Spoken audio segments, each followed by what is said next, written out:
an ancient king, a divine temple, and a quest for immeasurable wisdom. Today, we delve into a relic of literature that explores these elements, The Last of Solomon. This book, a fascinating amalgamation of historical fact, religious lore, and artistic interpretation, takes us on a journey through the life of the biblical King Solomon.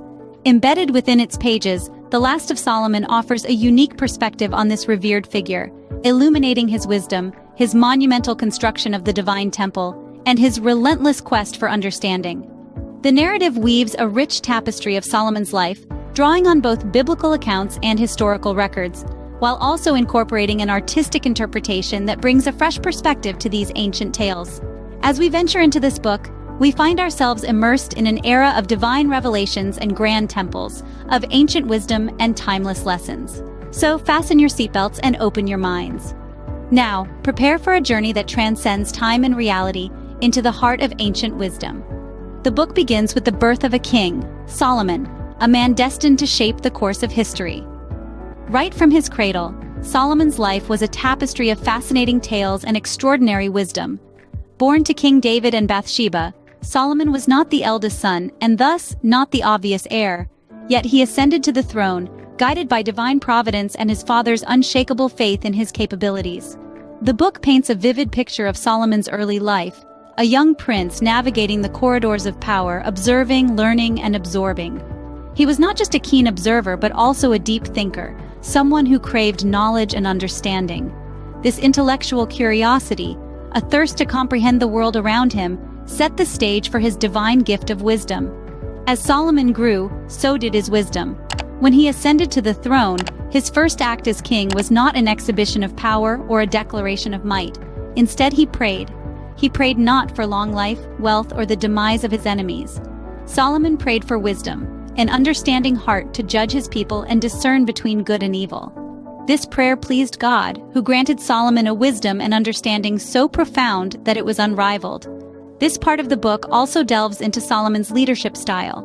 He was known for his fair judgments, his diplomatic skills, and his ability to maintain peace. Solomon was not a warrior king. He was a king of peace and prosperity. He governed with a gentle hand, guided by wisdom, and not by force.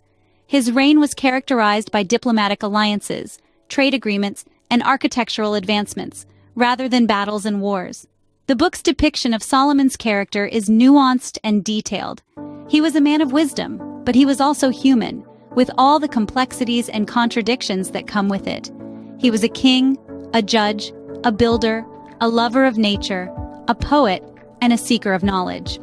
Thus, Solomon began his reign, not with a sword, but with wisdom, setting the stage for an era of unparalleled prosperity. Solomon's reign saw the creation of a divine architectural marvel, the Temple of Solomon. This wasn't just a building, but a symbol of faith, a beacon of divine connection, and a testament to the grandeur of King Solomon's era. The book, The Last of Solomon, brings to life the vivid imagery of this magnificent temple, its detailed construction, and the deep significance it held in religious history. The Temple of Solomon, as described in the book, was an architectural masterpiece. Its construction was a colossal undertaking, employing thousands of men over several years. Precious metals, fine woods, and exquisite stones were brought from far and wide, reflecting the wealth and prosperity of Solomon's reign. The design was divine, said to have been inspired by the specifications given to King David by God himself. It was a towering structure of splendor and magnificence, a physical manifestation of the divine on earth. But the temple's grandeur was not just in its physical form. Its significance ran deep in the religious history of the time. It was the heart of worship, a place where the divine and the mortal realms intersected. It was here that the Ark of the Covenant was housed, symbolizing God's presence among his people. This was not just a temple. It was a bridge between heaven and earth, a sacred space where the divine and human worlds connected. The book draws upon ancient texts and archaeological findings to recreate the temple's splendor. It pieces together fragments of history, weaves in cultural context, and paints a vivid picture of the temple in all its glory. The result is an immersive journey that transports you back in time, inviting you to walk in the footsteps of Solomon and experience the grandeur of the temple as it once was. In its glory, the Temple of Solomon stood as a testament to divine wisdom and human endeavor. It was a symbol of a time when man sought to touch the divine, to build a home for God on earth. And while the physical temple may no longer exist, its legacy lives on, immortalized in the pages of The Last of Solomon. The book then delves into the heart of Solomon's reign, his wisdom. This perhaps is the most intriguing aspect of Solomon's life, the facet that has fascinated scholars, historians, and seekers of wisdom alike. The book takes us on an illuminating journey, exploring the depth and breadth of Solomon's wisdom, which was not just limited to his rule, but extended to various aspects of life. First, we explore Solomon's judicial wisdom. Stories abound of his fair and insightful judgments, the most famous being the case of the two women claiming the same baby. Solomon's solution? To propose to cut the baby in half, a ruse that revealed the true mother, who'd rather give up her child than see it killed. This story, along with others, paints a vivid picture of a ruler whose wisdom was rooted in understanding human nature and the complexities of morality. The book then navigates to Solomon's philosophical discourses. His thoughts and musings on life, death, joy, sorrow, love, and hate are profound and thought-provoking. His wisdom, as showcased in his writings, reflects a deep understanding of the human condition and the universe's mysteries. These philosophical reflections provide a timeless guide, offering insights into life's most profound questions. Lastly, the book celebrates Solomon's contribution to ancient literature. His literary genius is evident in the biblical books of Proverbs, Ecclesiastes, and Song of Songs, attributed to him. These works are not just religious texts but are also revered as significant literary pieces, reflecting Solomon's wisdom in their profound verses and intricate poetic structures. In all these aspects, the book beautifully unravels the tapestry of Solomon's wisdom, his judicial acumen, philosophical depth, and literary prowess.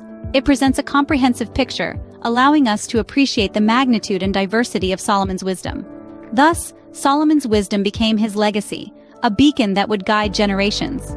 The book concludes with the twilight of Solomon's reign, a period shrouded in mystery and intrigue. The last days of Solomon, often portrayed with a veil of melancholy, are a stark contrast to the grandeur of his early reign. Yet, these final chapters reveal a man grappling with the weight of his own decisions, the inevitability of time, and the relentless tides of change. Solomon, once a beacon of wisdom and prosperity, faced mounting struggles in his later years. The book delves into these challenges, painting a vivid picture of a king wrestling with his own mortality and the impermanence of his achievements. His once unassailable kingdom, strained by heavy taxation and labor, began to show signs of unrest, while his personal life was marked by spiritual turmoil. The book's interpretation of Solomon's downfall is particularly compelling. It draws from the biblical account, which attributes Solomon's decline to his deviation from the path of righteousness. It posits that Solomon, in his quest for knowledge and understanding, became entangled in the complex web of foreign alliances and idolatry. This, the book suggests, led to his downfall and the eventual fracturing of his kingdom. The implications of Solomon's story extend far beyond his lifetime. They echo through the ages, resonating with leaders and individuals alike. Solomon's life, in all its glory and fallibility, stands as a potent reminder of the ephemeral nature of power. It underscores the pitfalls of unchecked ambition and the dangers of losing sight of one's moral compass. In the end, Solomon's story serves as a timeless reminder of the fleeting nature of power and the enduring value of wisdom. His life, though marked by extraordinary feats and heartbreaking failures, leaves us with an indelible lesson that wisdom, humility, and integrity outlast the grandest of empires and the mightiest of kings. The Last of Solomon, a journey through an era of divine wisdom and human endeavor. As we draw our exploration to a close, let's take a moment to reflect on the key points we've delved into. This extraordinary book invites us on an intimate journey through Solomon's life, from his humble beginnings to his reign as a wise and prosperous king. It paints a vivid picture of the grandeur of his temple, a symbol of the zenith of his reign and his unshakable faith. The book also delves into the wisdom of Solomon, his discernment and judgment, which still echo in our world today. In the final chapters, we witness the last days of Solomon, a poignant reminder of the fleeting nature of power and wealth. In its pages, we find a tale that transcends time, bearing lessons that resonate even today. The Last of Solomon, a testament to the enduring allure of ancient wisdom.